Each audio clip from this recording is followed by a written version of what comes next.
Welcome to the Daily Tanya. Today is Tuesday, the 14th day of Elul. Let's begin with tzedakah. Gedela tzedakah shemekareves es hageula.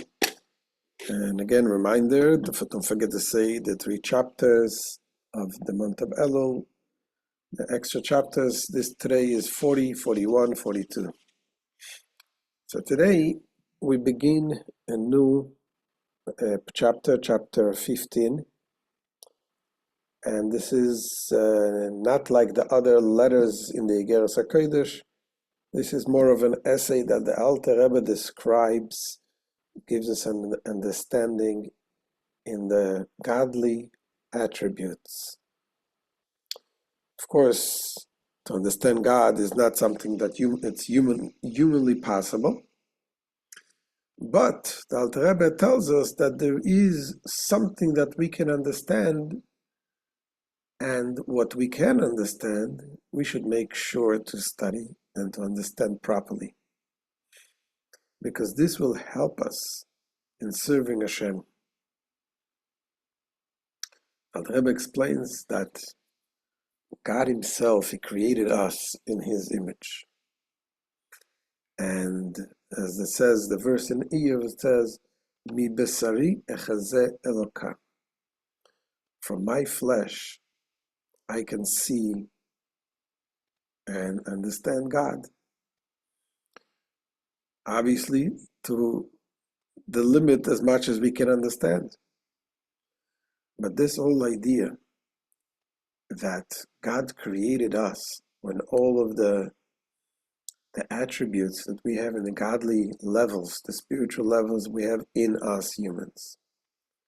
God did this so that we can connect Him and understand Him by understanding ourselves. So let's begin this beautiful chapter. And Alter Rebbe here starts the chapter by stating 2 points. Point number 1 today and point number 2 tomorrow. Point number 1 is, how is it possible to understand? How could we ever imagine to understand God? It's so beyond us. And this is what we said, because God created us in His image. So the concept of the godly attributes is in human being. When we study ourselves, we're able to understand somewhat of God. And point number 2, tomorrow we'll point out that we shouldn't think that we can really understand, because they're really distant and they're not the same. But we can have an idea. So let's begin inside. Says the Alter Rebbe, Lahavin mashal umelitza divrei chachamim v'chideisam ve'inyan asfiris. To understand the allegory and metaphor, the words of the wise and the riddles, with respect to the Sephiros. You find it in the Talmud, you find it in the Medrash, all types of descriptions. It's talking with riddles. We're talking about God in human terms. Talking about the hand of God, the eyes of God, God gets angry, and so on and so forth. All of this are spoken in riddles. And there is actually a difference between the way it is in the Kabbalah books, the Kabbalist, and the way it is in Hasidus. In the Kabbalah, you study about the spiritual, godly, mapping out the godly world, the spiritual worlds. And we're using terms, human terms, to describe the godly attributes. In a way, it is like humanizing God. Hasidus does the opposite in a way. Hasidus talks about how those things are in us, in humans. And it guides us that we can tap into Hashem, to God, within ourselves. Talking about how we, our neshama, are connected with the divine. And by us tapping into ourselves, we can actually affect the divine. So the Alter Rebbe begins by explaining this. It is known throughout the land, from the mouth of heavenly saints, may their soul rest in Eden.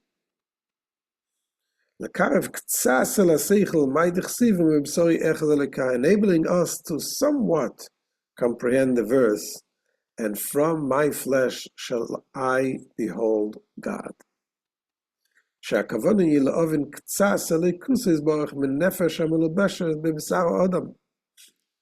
this verse speaks of a partial understanding, a little bit of understanding of God's blessed divinity from a consideration of the soul which is vested in the flesh of man. And this is based on what our sages said.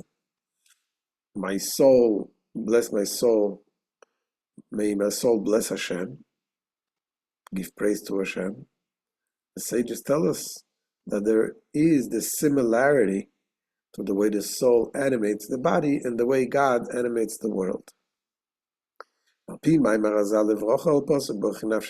This correspondence between the soul and its creator accords with the teaching of our sages of blessed memory and the verse, give praise my soul to God. So the sages say, just as the Holy One, blessed be He, permeates the world, so does the soul permeate the body. And the Talmud gives different examples and similarities. In addition to that, says the Alter Rebbe, there is also the saying, the message, the teachings of the Zohar that we learned many times in the Tanya, the difference between the creation of man and the creation of everything else. The entire creation was created by God's speech, whereas man was created, Hashem created man, and then He blew into his nostrils a soul of life. And the difference between speaking and blowing, speaking is it is an external act, blowing comes from within. This correspondence likewise accords with the teachings of the Zohar and the verse, and he blew into his nostrils a soul of life. Man the nafach metoiche nafach, he blows from within him, from the inwardness and the innermost being. So this is true to the neshama of Adam and Eve. They were very holy people. And what about the rest of us? Do we also have a similar level of godliness in our soul? So the Alter Rebbe says, yes, indeed. Yes, there's true, there is different levels of souls. Different generations have higher levels of souls. Different people in each generation have different levels of souls. The more higher, the more holier, the more sensitive the person is to godliness.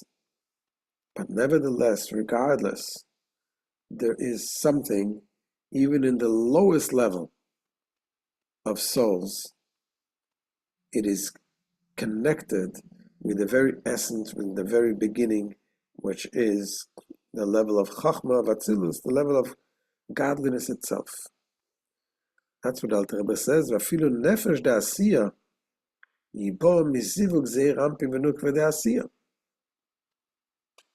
For even a nefesh, a soul of the lowest grade of Asiyah, the world of Asiyah is the lowest world. It derives from the union of Zah. Zah means is acronym of Zeir Anpin, meaning the bracket of 6 masculine midas, or motive attributes, and Nukva, the feminine attribute, called Malchus of Asiyah. So what is he saying? Everything in the world is created by a union of a masculine aspect and a feminine aspect. Souls are the same. So even the lowest level of soul is created from that union.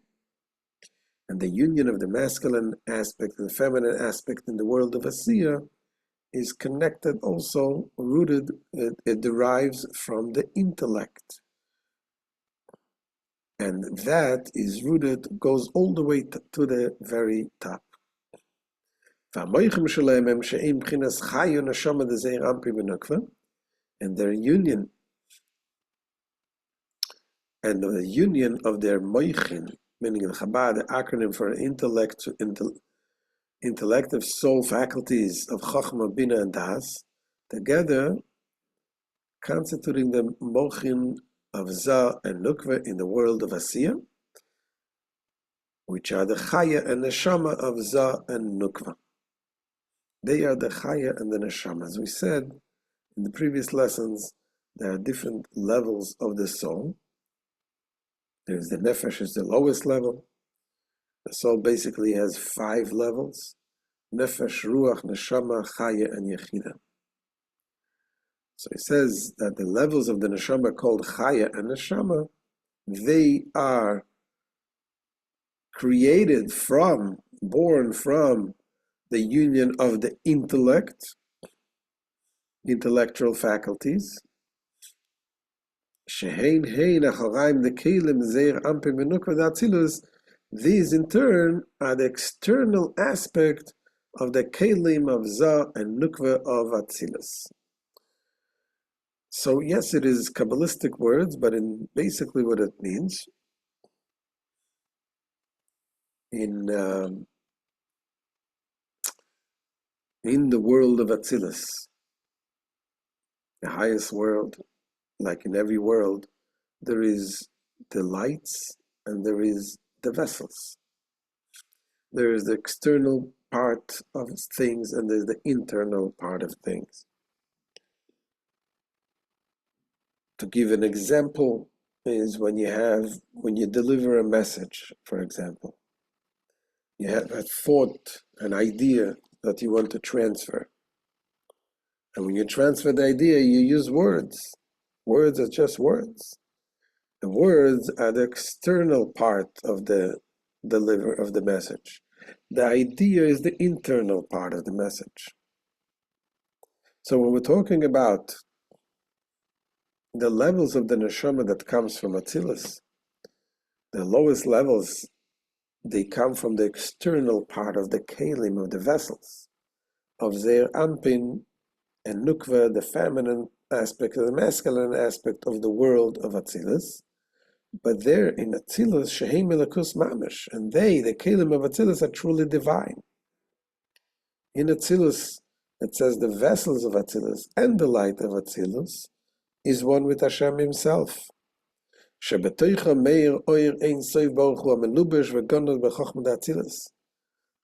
them radiates the infinite Ein Sof light, which is vested and concealed in the Chachma of Atzilus.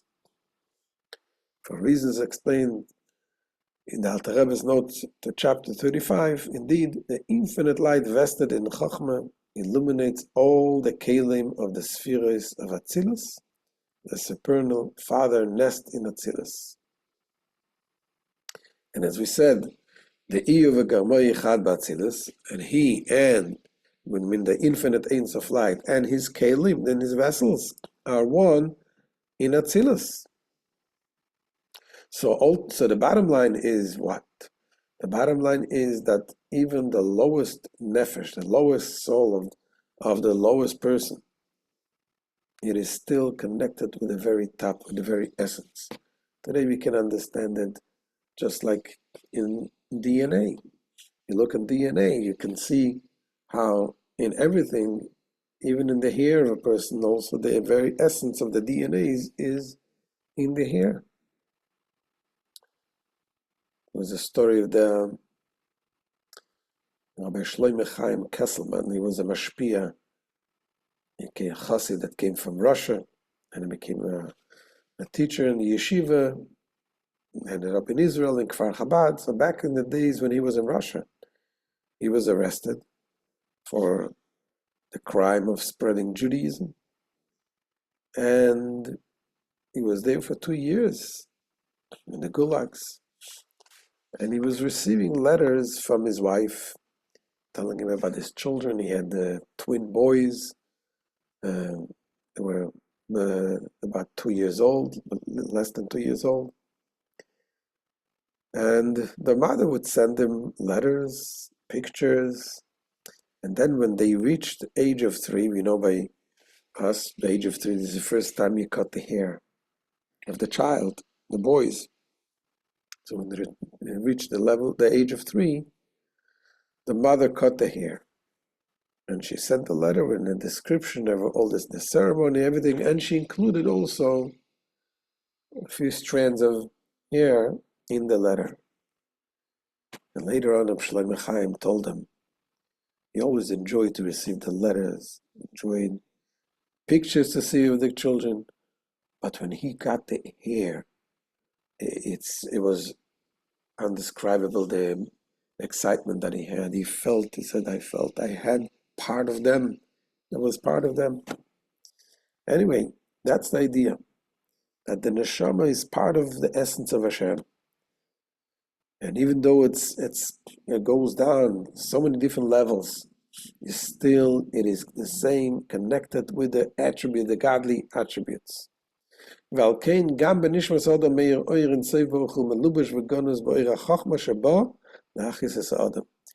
since the soul derives from these sephiras, it follows that the infinite Ein Sof light radiates in the soul of man as well, vested and concealed in the light of its chachma, in order to animate man.